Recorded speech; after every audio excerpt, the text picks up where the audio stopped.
We wish you a Merry Christmas. We wish you a Merry Christmas. We wish you a Merry Christmas and a Happy New Year. The tide. Christmas आहे तर मग Christmas special recipe तर झालीच पाहिजे. नमस्कार, खमंगाणीरुचकरमध्ये आज आपण बनवणार आहोत ख्रिसमस स्पेशल फ्रूट केक. हा केक कोणतेही अंड किंवा अल्कोहोल न वापरता मी बनवणार आहे. तरीसुद्धा हा अगदी मॉइस्ट, सॉफ्ट, फ्लफी आणि टेस्टी बनणार आहे. घरातल्याच अवेलेबल साहित्यापासून मी हा केक बनवला आहे. कोणतेही महागडं ओव्हन किंवा केक टीन न वापरता कढईमध्ये हा केक बेक केला आहे. या व्हिडिओमध्ये मी प्रत्येक स्टेपमध्ये भरपूर अशा टिप्स सांगितल्या आहेत जेणेकरून कोणीसुद्धा पहिल्या प्रयत्नामध्ये इतका छान केक बनवू शकेल. त्यामुळे व्हिडिओ स्किप न करता शेवटपर्यंत बघा.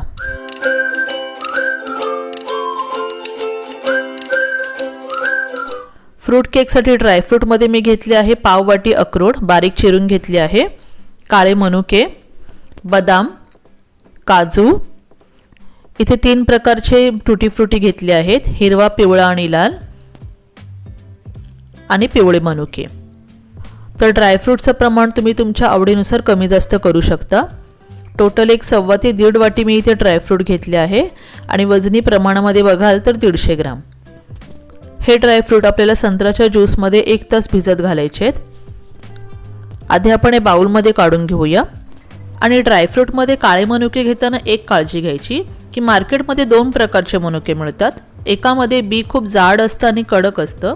तर अशा प्रकारचा मनुका जर आपण आपल्या केकमध्ये टाकला तर तो केकचं टेक्स्चर बिघडवतो आणि त्याचा टेस्टसुद्धा बिघडते. त्यामुळे मनुके घेताना नेहमी बघून घ्यायचे ज्यामुळे आपल्या केकची टेस्ट बिघडणार नाही. हे ड्रायफ्रूट आपल्याला अर्धा कप ऑरेंज ज्यूसमध्ये सोक करायचे आहेत. ऑरेंज ज्यूसच्या ऐवजी तुम्ही द्राक्षाचा ज्यूससुद्धा घेऊ शकता. मी इथे रेडीमेड ज्यूस यूज केला आहे. तुम्ही फ्रेश ज्यूससुद्धा घेऊ शकता. फक्त ज्यूस घेताना गोड ज्यूस घ्यायचं.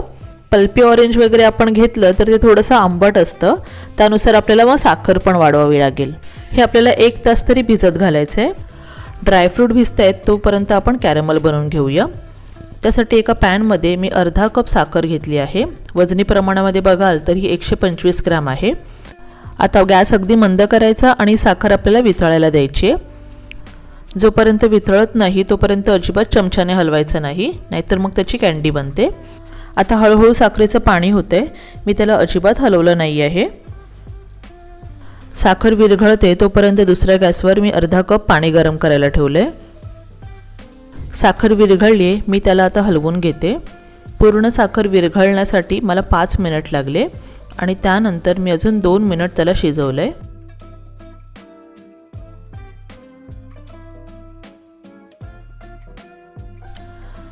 आता साखर पूर्णपणे विरघळली आहे, तुम्ही बघू शकता. त्यातून हलकेसे बबल्स यायला सुरुवात होईल. तर या स्टेजला आपल्याला आता गरम पाणी टाकायचं आहे. पाणी अगदी काळजीपूर्वक टाकायचं. आधी अगदी थोडं थोडं पाणी टाकायचं कारण त्याचे शिंतोडे आपल्या चेहऱ्यावर उडतात. आणि इथे गरम पाणीच टाकावं लागतं. जर थंड पाणी टाकलं तर कॅरमल घट्ट होऊन जाईल आणि त्याची कँडी बनेल.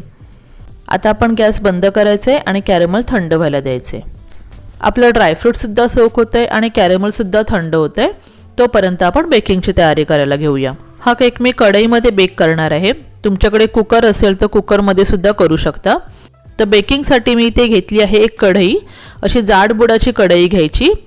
ॲल्युमिनियम किंवा लोखंडी कढई तुम्ही घेऊ शकता. तुम्ही बघू शकता ही कढई वाकली आहे. यामध्ये मी भरपूर केक बेक केले आहेत आणि बेक करूनच ती खराब झाली आहे. त्यामुळे शक्यतो अशी जुनी भांडीच बेकिंगसाठी वापरायची. यामध्ये केक टीन ठेवायच्या आधी आपण त्यामध्ये रिंग ठेवूया जेणेकरून हाईट वाढेल आणि केक खालून करपणार नाही. रिंगच्या ऐवजी तुम्ही छोटीशी वाटीसुद्धा ठेवू शकता. हा मसाल्याचा डबा आहे. त्याचं मी झाकण काढलं आहे, आतल्या वाट्या काढल्या आहे आणि स्वच्छ घासून घेतलं आहे. तर यामध्ये खूप छान केक बेक होतो. अर्धा किलोचा केक आरामात यामध्ये बनतो. आता मी कढईमध्ये ठेवून कोणतंही एक झाकण लागतं आहे की नाही ते बघते. तर यामध्ये झाकण लागतं आहे. आता आपण ही कढई प्रीहीट करायला ठेवूया. त्याआधी आपण हा केक टीन काढून घेऊया. कढईला झाकण लावायचं आहे आणि 10 मिनिटं आपल्याला मध्यम गॅसवर प्रीहीट करायला ठेवायचे. कढई प्रीहीट होते तोपर्यंत आपण पटापट बॅटर करायला घेऊया. तर एका बाउलमध्ये मी 3 चमचे बटर घेतले. केक बनवण्यासाठी प्रत्येक पदार्थ हा रूम टेम्परेचर लेवलला असला पाहिजे. त्यामुळे बटर, दूध हे सर्व मी 1 तास आधी बाहेर काढून ठेवलं होतं. आता आपण त्यामध्ये 3 चमचे मिल्क पावडर टाकायची आहे. बटर हे मिल्क पावडरसोबत फेटायचं आहे. मिल्क पावडरमुळे ते पटापट फेटलं जातं. आता आपण यामध्ये टाकायचं आहे अर्धा कप दूध आणि पाव कप तेल. आता हे सर्व साहित्य आपल्याला चांगलं फेटायचं आहे. 3 ते 4 मिनिट आपल्याला फेटायचं आहे. छान क्रीमिश टेक्स्चर आलं पाहिजे या दुधाला. इथे मी तेल आणि बटर दोन्ही टाकले. जर तुम्हाला बटर नाही टाकायचं असेल तर तुम्ही तेल पाव कपच्या ऐवजी अर्धा कप टाका. तेलामुळे केक खूप सॉफ्ट होतो आणि बटर टाकल्यामुळे त्याला छान क्रीमिश आणि सॉफ्ट असा टेक्स्चर मिळतो आणि त्याची टेस्ट एनहान्स होते. त्यामुळे मी बटर आणि तेल दोन्ही टाकते. हे फेटायला थोडेसे कष्ट लागतात. 3 ते 4 मिनटं फेटावं लागतं. हात दुखतात, पण त्याचा रिझल्ट खूप छान येतो. आणि हे मैदा टाकायच्या आधीच आपल्याला फेटावं लागतं, कारण मैदा टाकल्यानंतर आपण जास्त फेटू शकत नाही. कारण मैदा टाकल्यानंतर आपण जास्त फेटलं, मैद्यामधलं ग्लुटन रिलीज होऊन केक हार्ड बनतो. 4 मिनिट फेटल्यानंतर छान क्रीमिश टेक्स्चर आलं आहे. आता आपण यामध्ये टाकायचं आहे अर्धा चमचा व्हॅनिला इसेन्स, पाव चमचा जायफळ पूड, पाव चमचा दालचिनीची पूड, पाव चमचा लवंगची पूड आणि पाव चमचा वेलची पावडर. या सर्व पावडर मी घरीच बनवल्या आहेत. मिक्सरमध्ये वाटून त्याला चाळून घेतले आहेत, जेणेकरून त्यामध्ये काही जाड कण असतील तर ते बाजूला होतील. केक बनवताना साहित्य हे परफेक्ट प्रमाणामध्येच लागतं. आपल्या नेहमीच्या जेवणामध्ये कोणतंही साहित्य कमी जास्त झालेलं चालतं, पण केकमध्ये जे प्रमाण आहे तेच आपल्याला घ्यावं लागतं, तरच आपला केक छान बनतो. आता तुम्ही बघू शकता मस्त क्रीमिश टेक्स्चर आलं आहे. दुधावर बटर छान तरंगते. आपला केक मस्त होणार आहे. आता मी विस्कर काढते आणि त्यावर एक चाळणी ठेवून त्यामध्ये मी टाकणार आहे 1 कप मैदा. वजनी प्रमाणामध्ये हा पाव किलो मैदा आहे. मैदा नेहमी चाळूनच घ्यायचा, म्हणजे जर त्यामध्ये काही गुठळ्या असतील तर त्या मोडल्या जातील.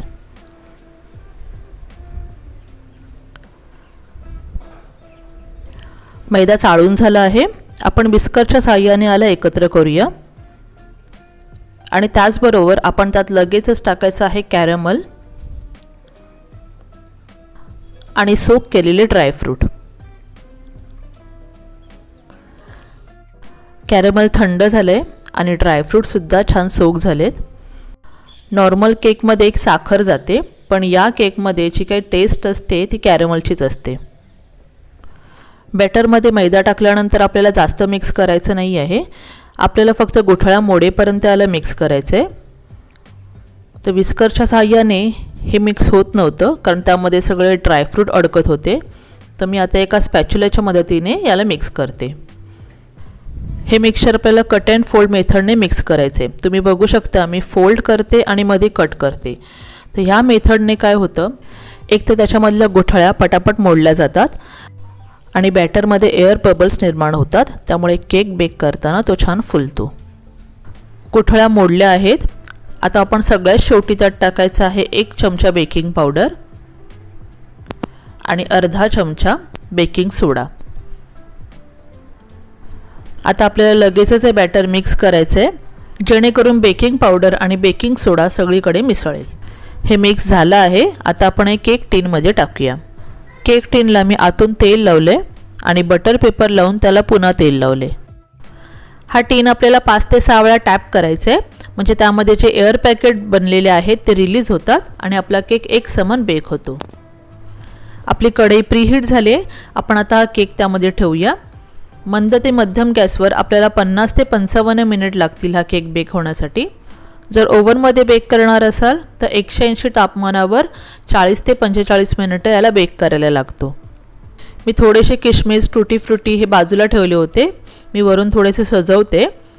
आता आपण लगेचच झाकण बंद करायचं आहे आणि याला बेक करायला द्यायचे. केक जसा शिजतो तसे ड्रायफ्रूट आत बसतात, म्हणून मी 40 मिनिटांनंतर त्याला पुन्हा ओपन केले आणि थोडेशा ड्रायफ्रूटने त्याला सजवले. तर तुम्हालासुद्धा ड्रायफ्रूटने सजवायचं असेल तर एक 40 मिनिटाच्या नंतरच ओपन करा. त्याच्या आधी जर ओपन केला तर केकचा शेप पूर्णपणे बिघडतो. केक हलकासा ओलसर आहे. ड्रायफ्रूट ठेवल्यावर मी त्याला पुन्हा 15 मिनिटं शिजवला. पूर्ण केक शिजण्यासाठी मला 55 मिनिट लागले. एक सुरी मी आतपर्यंत टाकून पाहिली, ती पूर्ण क्लीन निघाली आहे, म्हणजे आपला केक शिजला आहे. आता आपण केक काढून घेऊया आणि एक 10 ते 15 मिनटं आपण त्याला थंड करायला ठेवायचं आहे. केक थंड झाला आहे. आता आपण त्याला काढूया. सुरीच्या सहाय्याने त्याच्या कडा पहिला मोकळ्या करायच्या, त्याच्यावर एक ताटली घ्यायची आणि त्याला उलटी ठेवायची. हलकंसं टॅप करायचं आणि आपला केक अगदी इझिली निघाला. यावरचा आपण बटर पेपर काढूया.